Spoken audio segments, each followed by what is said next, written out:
रामपुर नाम के एक छोटे से गांव में राजू नाम का एक 18 वर्षीय लड़का रहा करता था। राजू अनाथ था। उसकी माँ उसे जन्म देते ही चल बसी और उसके पिता ही उसे पालने के एकमात्र सहारा थे। जब राजू 8 साल का था तो उसके पिता किसी काम से जंगल गए और फिर कभी लौट कर नहीं आए। उसके बाद राजू पूरी तरह अकेला हो गया। राजू गांव की एक टूटी फूटी झोपड़ी में रहता था। उसके घर के पास ही गांव का सरपंच और उसकी पत्नी रहते थे। उनकी अपनी कोई संतान नहीं थी, इसलिए राजू के माता पिता के गुजर जाने के बाद उन्होंने ही राजू को पाला। ये लो राजू बेटा, ये खाना खा लो और अगर कम पड़े तो मुझसे आकर ले लेना। अरे मौसी, मैं कब तक आपके ऊपर बोझ बनकर बैठा रहूंगा? अब तो मुझे शर्म आती है। अरे बेटा, ये तुम कैसी बातें कर रहे हो? अगर तुम हमारे अपने बच्चे नहीं हो तो इसका मतलब थोड़े ना है कि तुम हम पर कोई बोझ हो। आगे से ऐसी बात मत करना। चुपचाप ये खाना खाओ। यह कहकर सरपंच की पत्नी सीमा वहां से चली गई। राजू ने आराम से खाना खाया। खाने के बाद जब वह झोपड़ी से बाहर निकला तो सामने ही सरपंच दिखाई दिए। राजू ने उन्हें देखा और सीधे उनके पास जा पहुंचा। राजू बेटा, खाना खा लिया है ना? जी सरपंच साहब, अभी अभी मौसी खाना देकर गई थी और मैं वही खाकर घर से निकला हूँ। हाँ, अच्छा किया। अब तुम बड़े हो गए हो बेटे, अपना ख्याल रखना सीखो। जी सरपंच जी, 8 वर्ष की उम्र से लेकर अब तक आप ही मेरा ख्याल रखते आए हैं, पर अब मुझे शर्म आने लगी है। अब मैं कुछ काम करना चाहता हूँ। इसमें शर्म की क्या बात है बेटा? हमने तो हमेशा तुम्हें अपना ही माना है। लेकिन अगर तुम्हारा मन फिर भी कुछ करने का है तो सुनो, गांव के पास वाला जंगल अब पहले जैसा खतरनाक नहीं रहा। चाहो तो वहां जाकर लकड़ियां काट सकते हो या शहद इकट्ठा कर सकते हो। जी सरपंच जी, मैं कल ही जंगल जाऊंगा। अब समय आ गया है कि मैं अपने लिए और आपके लिए कुछ कर दिखाऊं। अगले दिन राजू एक कुल्हाड़ी लेकर जंगल की ओर चल पड़ा। कुछ ही देर में वह जंगल पहुंच गया। जंगल में कदम रखते ही उसने सोचा, कुछ भी कहो, सरपंच जी ने बचपन से लेकर अब तक मेरी बहुत मदद की है। अब समय आ गया है कि मैं अपने पैरों पर खड़ा होकर दिखाऊं और अब मैं उनकी सेवा करूं ताकि उन्हें अपनी संतान की कमी महसूस ना हो और वे हमेशा खुश रहें। अभी राजू ये सोच ही रहा था कि अचानक उसकी नजर एक कोयल पर पड़ी जो उसे बड़े ध्यान से देख रही थी। अरे, यह कोयल मुझे इतनी गौर से क्यों देख रही है? इसका आकार तो बाकी कोयलों से बड़ा है और देखने में भी यह कुछ डरावनी लग रही है। राजू ने अभी इतना ही कहा था कि तभी कोयल उड़ती हुई उसके पास आ गई और इंसानी आवाज में बोली, मैं तुम्हें भली भांति पहचानती हूँ। तुम्हारा नाम राजू है और तुम मोहन के बेटे हो। कोयल को बोलते हुए देखकर राजू बहुत डर गया और बोला, ये कैसे मुमकिन है? तुम तो कोयल हो, फिर इंसानी आवाज में कैसे बात कर रही हो? शायद ये मेरी आंखों का धोखा है। भला कोई कोयल इंसानों की तरह बोल सकती है? नहीं, यह तुम्हारी आंखों का धोखा नहीं है। मैं सचमुच बोलने वाली कोयल हूँ। असल में मैं भी कभी इंसान थी, लेकिन एक तांत्रिक ने मुझ पर श्राप दे दिया और मैं कोयल की शक्ल में बदल गई। मैं तुम्हारे पिता के रहस्यों के बारे में सब कुछ जानती हूँ। वे कुछ समय पहले जंगल गए थे और फिर कभी वापस नहीं आए। अरे, न जाने कौन हो तुम।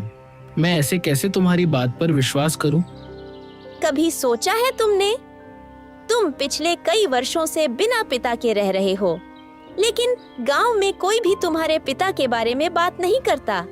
तुम्हारी कोई मदद नहीं करता सिवाय तुम्हारे गांव के सरपंच के। लेकिन मैं तुम्हारे पिता के बारे में सब कुछ बता सकती हूँ। तुम्हारे पिता अभी जिंदा हैं और मुझे यह भी पता है कि वे कहाँ हैं। अच्छा तो बताओ, मेरे पिता कहाँ हैं? मैं उनसे मिलना चाहता हूँ। मैं तुम्हें जरूर बताऊंगी, मगर उससे पहले तुम्हें मुझे इस श्राप से मुक्त कराना होगा। राजू को न जाने क्यों उस कोयल से डर महसूस होने लगा। अरे, मुझे तो लगता है कि यह कोई राक्षस है जो मुझे अपने जाल में फंसा रहा है। इससे पहले कि यह मुझे नुकसान पहुंचाए, मुझे यहाँ से भागना होगा। यह सोचते ही राजू तेजी से गांव की ओर दौड़ पड़ा और कुछ ही पलों में अपने घर पहुंच गया। घर पहुंचकर राजू हांफते हुए बोला, अरे बाप रे, ये जंगल तो बहुत खतरनाक है। यहाँ तो जानवर भी इंसानों की तरह बातें करते हैं। मुझे तो लगता है कि वह जरूर कोई राक्षस था। मैं अब कभी उस जंगल में नहीं जाऊंगा। अभी राजू ये सोच ही रहा था कि उसी समय सरपंच की पत्नी उसके लिए खाना लेकर आ गई और राजू को घबराया हुआ देखकर वह बोली, अरे राजू बेटा, ये घबराए हुए क्यों हो? और तुम्हें पसीना भी आ रहा है। सब खैरियत तो है ना? कुछ नहीं मौसी, बस थोड़ा सा सिर दर्द हो रहा था। अरे बेटा, अगर तबीयत ठीक नहीं है तो काम मत करो। लो, पहले ये खाना खा लो और थोड़ा आराम कर लो। राजू ने मौसी से सर दर्द का बहाना बनाकर सच्चाई छिपा ली। मौसी ने ज्यादा सवाल नहीं किए, बस खाना उसके हाथ में दिया और धीरे से कमरे से बाहर चली गई। राजू ने खाना खाया और सो गया। अगली सुबह जब राजू नींद से जागा तो उसके मन का डर समाप्त हो चुका था। वह अपने आप से बोला, अरे शायद मैं कल उस कोयल को बातें करते देखकर कुछ ज्यादा ही डर गया था, लेकिन अगर सोचूं तो उसकी बातों में सच्चाई नजर आती है। वह कोयल मेरे पिताजी के बारे में जरूर कुछ जानती है और यह भी सच है कि गांव में कोई मेरे पिताजी के बारे में बात नहीं करता। जब भी मैंने सरपंच जी से अपने पिताजी के बारे में पूछा, उन्होंने हमेशा बात टाल दी। बस इतना ही कहा कि मेरी माँ जन्म देते ही चल बसी और मेरे पिताजी कई साल पहले जंगल गए थे, जो फिर कभी वापस नहीं आए। मुझे उस जंगल में जाना चाहिए और उस कोयल को ढूंढकर अपने पिताजी के बारे में पूछना चाहिए। यह कहकर राजू जंगल की ओर चल पड़ा और कुछ ही देर में वह जंगल के उसी स्थान पर जा पहुंचा जहां कल उसे वह कोयल मिली थी।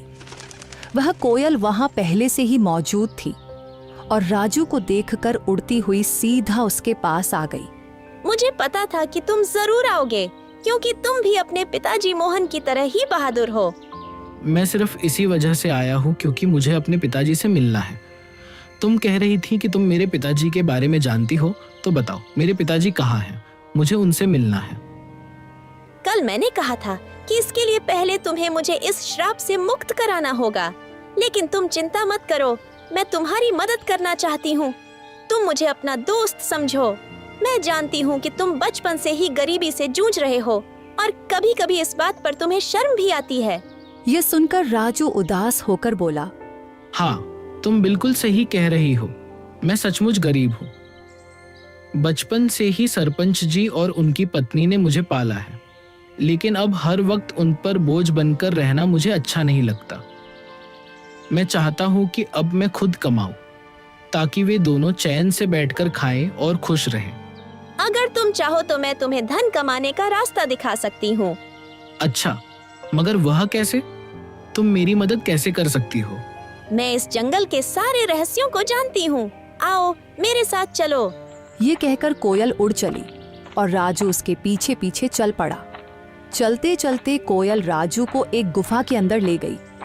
उस गुफा के बारे में किसी को कुछ पता नहीं था, क्योंकि यह जंगल पहले बहुत खतरनाक माना जाता था।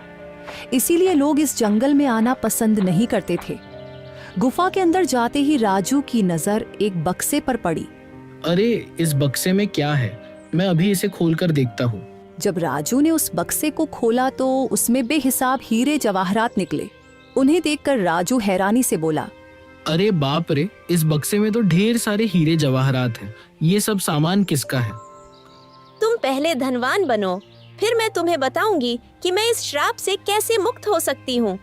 और जब तुम मुझे इस श्राप से आजाद कर दोगे तो मैं तुम्हें तुम्हारे पिताजी से मिलवाऊंगी। मुझे पता है कि वे कहाँ हैं। उस दिन का तो मुझे बेसब्री से इंतजार रहेगा। लेकिन एक बात याद रखना, मेरे बारे में किसी को कानो कान खबर नहीं होनी चाहिए। अगर किसी को पता चल गया तो तुम्हारे लिए अपने पिताजी से मिलना मुश्किल हो जाएगा। राजू वह बक्सा उठाकर अपने घर की ओर चल पड़ा। घर पहुंचकर उसने बक्सा एक तरफ रख दिया। इतने में सरपंच और उनकी पत्नी राजू के लिए खाना लेकर आए। जब उन्होंने एक तरफ रखा हुआ बक्सा देखा तो सरपंच ने राजू से पूछा, राजू बेटा, ये बक्सा कहाँ से आया और इसमें क्या है? सरपंच के पूछने पर राजू को कुछ समझ नहीं आया, कि वह सरपंच साहब को क्या जवाब दे। इतने में सरपंच की बीवी ने बक्सा खोला और उसमें कीमती हीरे और जवाहरात देखकर बोली, राजू बेटा, तेरे पास ये इतने हीरे और जवाहरात कहाँ से आए हैं? राजू उन्हें सब कुछ सच बता देता, लेकिन वह कोयल की बातें याद कर रहा था जिसने उसे सख्ती से मना किया था, इसलिए उसने कुछ और ही बता दिया। मौसी, मैं जंगल में लकड़ियां काटने गया था। लकड़ियां काटते काटते मैं काफी आगे निकल गया और वहां मुझे एक गुफा दिखाई दी। जब मैं उस गुफा के अंदर गया तो वहां मुझे यह बक्सा दिखाई दिया। मैंने उसे वहीं से उठाया और घर ले आया। राजू, तुमने ये ठीक नहीं किया। हो सकता है ये सारे हीरे जवाहरात बादशाह के हों। शायद उसने इन्हें वहां सुरक्षित रखा था। अगर यह बात कहीं बादशाह तक पहुंच गई तो वह हमें सख्त सजा देगा। सरपंच के मन में गहरा डर बैठ गया था। अगर यह बात किसी तरह बादशाह तक पहुंच गई तो वह हमें सख्त सजा देगा। इससे पहले कि यह बात बादशाह तक पहुंचे कि किसी ने उसका सोना चुरा लिया है, हमें तुरंत यह सोना बादशाह के पास पहुंचा देना होगा। सरपंच की बातें सुनकर राजू ने सोचा, अब सरपंच जी को कैसे बताऊं कि ये हीरे और जवाहरात बादशाह के नहीं हैं? ये तो मुझे वही कोयल ने दिए हैं। लेकिन अगर मैंने सरपंच साहब को कोयल के बारे में बता दिया तो मेरे लिए अपने पिताजी से मिलना मुश्किल हो जाएगा और मेरे लिए इन हीरे और जवाहरात से ज्यादा अपने पिताजी से मिलना जरूरी है। राजू के लिए इन हीरे और जवाहरात से ज्यादा अपने पिताजी से मिलना जरूरी था, इसलिए वह सरपंच के कहने पर बादशाह को हीरे और जवाहरात देने के लिए राजी हो गया। ठीक है सरपंच साहब, जैसा आप कहे, हम अभी यह बक्सा बादशाह को दे आते हैं। यह कहकर राजू ने वह बक्सा अपने सर पर उठा लिया। फिर वह और सरपंच बादशाह की ओर चल पड़े और कुछ ही देर में वे बादशाह के दरबार में दाखिल हो गए। बादशाह के सामने बक्सा रखकर सरपंच ने कहा, बादशाह सलामत। ये लड़का मेरा पड़ोसी है। ये लकड़ियां काटने जंगल गया था और वहां एक गुफा में इसे यह हीरे जवाहरात का बक्स मिला।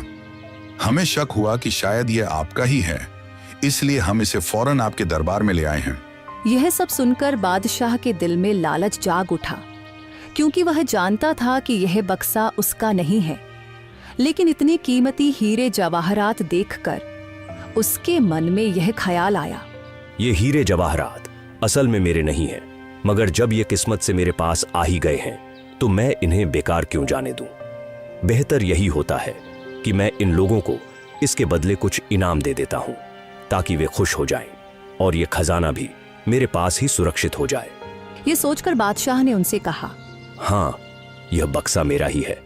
मैंने ही इसे वहां सुरक्षित किया हुआ था, लेकिन तुम दोनों ने ईमानदारी से यह संदूक मेरे दरबार में लाकर बहुत अच्छा किया है। मैं तुम्हारी इस सच्चाई से खुश हूं, इसलिए तुम्हें इनाम दिया जाएगा। ये कहकर बादशाह ने अपने सिपाहियों से कहा, सिपाहियों, यह संदूक इनसे ले लो और खजाने में रख दो। और हाँ, इन्होंने ईमानदारी का सबूत दिया है, इसलिए मेरे खजाने से इन्हें इनाम के तौर पर कुछ धन दे दिया जाए ताकि ये खुश भी हो जाए और दूसरों के लिए एक मिसाल भी बने। सिपाहियों ने बादशाह के आदेश पर उनसे वह संदूक ले लिया और उसके बदले इनाम के तौर पर उन्हें कुछ धन दे दिया। सरपंच वह रकम पाकर बहुत खुश था, मगर राजू का दिल बेचैन था। उसे अच्छी तरह मालूम था कि बादशाह झूठ बोल रहा है, लेकिन वह कुछ कह नहीं सकता था क्योंकि कोयल ने उसे अपनी सच्चाई बताने से मना किया था। राजू को डर था कि अगर उसने सच बता दिया तो उसका अपने पिताजी से मिलना मुश्किल हो जाएगा। राजू के लिए दौलत से बढ़कर अपने पिताजी से मिलना जरूरी था, इसलिए वह चुप रहा और फिर दोनों इनाम की रकम लेकर अपने घर की ओर चल पड़े। राजू सरपंच के साथ उसके घर चला गया और घर पहुंचकर उसने अपनी रकम भी सरपंच को दी और कहा, सरपंच जी, ये रकम भी आप ही रख लीजिए। आपने हमेशा मेरी देखभाल की है और मुझे खुशी है कि ये रकम आपके काम आएगी। सरपंच को वो रकम देकर राजू वहां से चला गया और अगले दिन सुबह होते ही राजू फिर से जंगल की ओर चल पड़ा और कुछ ही देर में वह जंगल की उसी जगह पहुंच गया जहां उसे वह कोयल मिली थी। तभी वहां एक साधु आ पहुंचा जो एक बरगद के नीचे बैठा था। उसने राजू से पूछा, अरे बेटा, तुम कौन हो और इस जंगल में क्या कर रहे हो? मैं मोहन का बेटा हूँ और मैं इस जंगल में आता जाता रहता हूँ। ये सुनकर साधु चौंक तो गया मगर कुछ नहीं बोला और चुपचाप वहां से चला गया। साधु के जाते ही कोयल उड़ती हुई वहां आ पहुंची। वह साधु तुमसे क्या कह रहा था? कुछ नहीं, वह बस पूछ रहा था कि तुम कौन हो और यहाँ क्या कर रहे हो। मैंने बताया कि मैं मोहन का बेटा हूँ और यहाँ आता जाता रहता हूँ। यह साधु असल में एक धोखेबाज है। उसने सिर्फ साधु का वेश ओढ़ रखा है, लेकिन अंदर से वह एक शैतान है। मुझे उस साधु से कोई मतलब नहीं है। मुझे सिर्फ तुम और अपने पिताजी की परवाह है। बस तुम बताओ कि मैं तुम्हें उस श्राप से कैसे मुक्त करवा सकता हूँ। अच्छा, तो चलो फिर मेरे साथ। वह राजू को एक गुफा के अंदर ले आई जहां एक शीशे की बोतल पड़ी थी जिसमें जल भरा हुआ था। कल पूर्णिमा की रात है। तुम्हें आधी रात को इसी जगह आकर आंखें बंद करके उस बोतल को तोड़ना होगा। बोतल टूटते ही मैं शराब के प्रभाव से मुक्त हो जाऊंगी और फिर तुम्हें यह राज बताऊंगी कि तुम्हारे पिता कहाँ हैं। क्या मैं इस बोतल को अभी तोड़ दूं? नहीं, कल पूर्णिमा की रात है। तुम इसे सिर्फ कल ही तोड़ सकते हो। इतना कहकर वह कोयल वहां से उड़ गई और राजू भी अपने घर की तरफ चल पड़ा और दूसरी तरफ वह साधु छुपकर उन दोनों की बातें सुन रहा था। वह भी राजू के पीछे चल पड़ा। जब राजू अपने घर के करीब पहुंचा तो उसने साधु को अपने पीछे आते देखा और वहीं रुक गया। साधु करीब आकर राजू से बोला, मैंने अपनी आंखों से देखा है कि तुम कोयल से बात कर रहे थे। देखो, तुम इस कोयल को नहीं जानते। वह कोई साधारण कोयल नहीं है। मैं सब जानता हूँ, लेकिन वह कोयल मेरे पिताजी के बारे में जानती है और मैं किसी भी कीमत पर अपने पिताजी को पाना चाहता हूँ। तुम्हारे पिताजी अब इस संसार में नहीं रहे। वह कोयल तुम्हें फंसाकर श्राप से मुक्ति पाना चाहती है। यह सुनकर राजू क्रोधित हो गया। अरे साधु महाराज, मैं साधुओं का सम्मान करता हूँ मगर तुम्हारे जैसे पाखंडी साधुओं का नहीं। याद रखो, इसके आगे मैं एक भी शब्द बर्दाश्त नहीं कर सकता। बेहतर है चुपचाप यहाँ से निकल जाओ। साधु कुछ कहने ही वाला था कि राजू ने उसे धक्का दे दिया और कहा, चले जाओ वरना तुम्हारे लिए अच्छा नहीं होगा। यह कहकर राजू अपने घर चला गया और दूसरी तरफ सरपंच और उसकी बीवी जब अपने घर से निकले तो उनकी नजर साधु पर पड़ी। वे दोनों साधु के पास आए और सरपंच ने साधु से कहा, अरे साधु महाराज, आप यहाँ क्या कर रहे हैं? मैंने राजू को सच्चाई बताने का प्रयास किया, लेकिन वह सुनने को तैयार ही नहीं हुआ और वह उस कोयल को श्राप से मुक्त करवाना चाहता है। अगर वह कोयल अपने श्राप से मुक्त हो गई तो गांव में तबाही आ जाएगी। गांव का एक भी व्यक्ति जीवित नहीं बचेगा। हाँ, बिल्कुल सही, लेकिन राजू सुनने के लिए तैयार ही नहीं है। साधु महाराज, आप चिंता मत करें, मैं अभी राजू को समझाता हूँ। यह कहकर सरपंच उसी वक्त राजू के घर गया और घर जाकर राजू से कहा, राजू, यह मैं क्या सुन रहा हूँ? तुम जंगल में किसी कोयल से मिलते हो जो इंसानों की तरह बातें करती है। क्या तुम्हें यह अजीब नहीं लगा कि एक कोयल इंसान की तरह कैसे बोल सकती है? ओह, तो आपको पता चल गया। देखिए सरपंच जी, शुरू में मुझे यह सब अजीब लगा था, लेकिन अब नहीं। और मुझे पूरा विश्वास है कि यह बात आपको उस साधु ने ही बताई होगी। देखिए सरपंच जी, 8 साल पहले मेरे पिताजी रहस्यमय ढंग से लापता हो गए थे और वह कोयल जानती है कि मेरे पिताजी कहाँ हैं। मैं बस अपने पिताजी को पाना चाहता हूँ, उनसे मिलना चाहता हूँ। बेटा, तुम अपने पिताजी के बारे में कुछ भी नहीं जानते हो? हाँ, मैं नहीं जानता, बिल्कुल नहीं जानता, क्योंकि आपने कभी मुझे बताया ही नहीं और न ही गांव वालों ने कुछ कहा, तो फिर मैं कैसे जान पाता? अब मैं किसी की बात पर विश्वास क्यों करूं?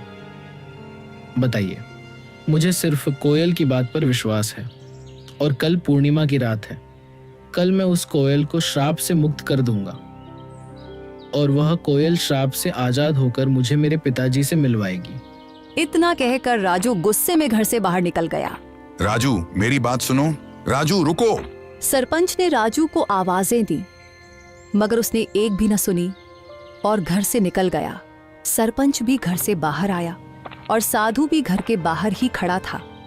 सरपंच ने साधु से कहा, राजू पता नहीं कहाँ गया है। अब हमें कल तक का इंतजार करना होगा और जंगल में जाकर राजू को बोतल तोड़ने से रोकना होगा। अगली रात साधु सरपंच को लेकर जंगल में उस गुफा के पास ले गया और कहा, यही वह गुफा है जहां वह बोतल पड़ी है जिसमें उस डायन कोयल की शक्तियां हैं। राजू यहाँ आता ही होगा, हम एक तरफ छुप जाते हैं। यह कहकर वे दोनों गुफा के एक तरफ छुप गए और उसी वक्त राजू वहां आ जाता है। राजू को देखकर वह कोयल उड़ती हुई राजू के पास आई और बोली, यहाँ साधु और सरपंच आए हैं। वे गुफा के एक तरफ चुपचाप खड़े हैं। वे तुम्हें इस बोतल को तोड़ने से रोकेंगे, पर तुम उनकी बात मत मानना। अगर तुम उनकी बात मान लो तो तुम कभी अपने पिताजी से नहीं मिल पाओगे। नहीं, मैं उनकी बात नहीं मानूंगा। ठीक है, तो तुरंत जाओ, वह बोतल उठाकर ले आओ और उसे तोड़ डालो। राजू जल्दी से गुफा के अंदर गया और वह बोतल उठा लाया। जैसे ही वह उस बोतल को तोड़ने लगा तो साधु और सरपंच वहां आ गए। राजू रुको, इस बोतल को मत तोड़ो, तुम बहुत बड़ी गलती कर रहे हो। नहीं, मुझे किसी भी हाल में अपने पिताजी से मिलना है। राजू ध्यान से सुनो, ये कोयल कोई साधारण पक्षी नहीं बल्कि एक डायन है। आज से 10 साल पहले जब तुम छोटे थे, इस डायन ने पूरे जंगल पर कब्जा कर रखा था। जो भी गलती से इस जंगल में जाता फिर कभी लौट कर नहीं आता था। तब तुम्हारे पिताजी और मैंने मिलकर ठान लिया कि इसे रोकना ही होगा। हमने साधु महाराज से उपाय पूछा। उन्होंने बताया कि इस अभिशाप को खत्म करने के लिए तुम दोनों में से किसी एक को जंगल के पास वाले कुएं में अपनी जान देनी होगी। तुम्हारे पिताजी बहादुरी से आगे आए और यह बलिदान स्वयं देने का निश्चय किया। उन्होंने कुएं में छलांग लगाई और साधु महाराज ने उस डायन की सारी शक्तियां एक बोतल में कैद कर दी और उसे कोयल में बदल दिया। इस तरह यह जंगल सुरक्षित हो गया। मगर यह राज हमने किसी को नहीं बताया। गांव वाले कुछ नहीं जानते। ये बात सिर्फ मुझे और साधु महाराज को मालूम थी, इसलिए हमने तुम्हें भी कभी नहीं बताया। लेकिन अगर तुमने ये बोतल तोड़ दी तो ये फिर से अपने असली रूप में आ जाएगी। ये सिर्फ उसकी एक चाल है। ये लोग झूठ बोल रहे हैं। सच्चाई वही है जो मैं कह रही हूँ। अगर मेरे मन में कोई चाल होती तो मैं तुम्हारी मदद क्यों करती? क्या गांव वालों ने कभी तुम्हारी मदद की? नहीं। तुम्हें धन, सामान, हीरे मोती सब मैंने दिए। अब मैं तुम्हें तुम्हारे पिताजी से भी मिलवा रही हूँ। राजू भ्रम में पड़ गया और उसने वह बोतल जमीन पर फेंक कर तोड़ दी। फिर अचानक वह कोयल एक डायन के रूप में आ गई। राजू, तुमने मेरा बड़ा काम आसान कर दिया। अब मैं आजाद हूँ और अब तुम सबकी शामत आ गई है। आज मैं तुम में से किसी को भी जिंदा नहीं छोड़ूंगी। राजू तुमने बहुत बड़ी गलती कर दी है। अब यह डायन हमें किसी भी हाल में जिंदा नहीं छोड़ेगी। मुझे माफ कर दीजिए सरपंच साहब, मैं उसके बहकावे में आ गया था। क्या अब इसका कोई हल नहीं बचा? इसका बस एक ही हल है कि हमें तुरंत उस कुएं के पास जाना होगा। ये कहकर वे तीनों कुएं की ओर भागे और वह डायन भी उनके पीछे आ गई। वहां पहुंचकर साधु ने कहा, अगर तुम इस डायन से छुटकारा पाना चाहते हो तो तुम दोनों में से किसी एक को उसी कुएं में छलांग लगाकर अपनी कुर्बानी देनी होगी। साधु की बात सुनकर राजू तुरंत बोला, ये मुसीबत मैंने खुद मोल ली है, इसलिए इससे मुक्ति भी मैं ही दिलवाऊंगा। यह कहकर राजू ने कुएं में छलांग लगा दी और अपनी जान कुर्बान कर दी। साधु ने तुरंत डायन को फिर से एक कोयल के रूप में बदल दिया, मगर इस बार उसके पास इंसानों की तरह बोलने की शक्ति भी नहीं रही। सरपंच को राजू के जाने का बहुत दुख था, मगर वह क्या कर सकता था। इसलिए वह घर लौट आया और धीरे धीरे फिर से हंसी खुशी जीवन बिताने लगा।